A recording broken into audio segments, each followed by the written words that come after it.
জয়ার নকশি কাঁথার জমিন আসছে ওটিটিতে।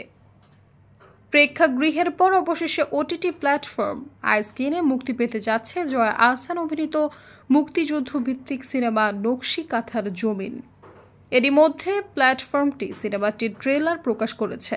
মাটির মানুষ আর মনের গল্পে বোনা এক নকশি কাঁথার স্পর্শ দেখতে সিনেমাটি দেখার আহ্বান জানিয়েছে প্ল্যাটফর্মটি। জানিয়েছে নকশি কাঁথার জমিন মুক্তির তারিখও।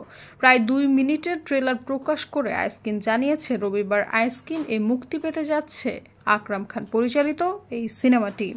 কথা সাহিত্যিক হাসান আজিজুল হকের বিধবাদের কথা গল্প অবলম্বনে ৭১-এর মুক্তিযুদ্ধের দিনগুলোর কথা তুলে আনা হয়েছে এই সিনেমায়।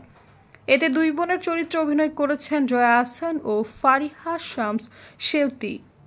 এছাড়াও সিনেমাটিতে 2 ভাইয়ের চরিত্রে অভিনয় করেছেন ইরাশ জাকের ও রৌনক হাসান। তাছাড়াও গুরুত্বপূর্ণ আরও 2 চরিত্রে আছেন 2 ভাই দিব্যজ্যোতি ও সৌম্যজ্যোতি। সৈয়দা ফারিয়া, সমযোগ।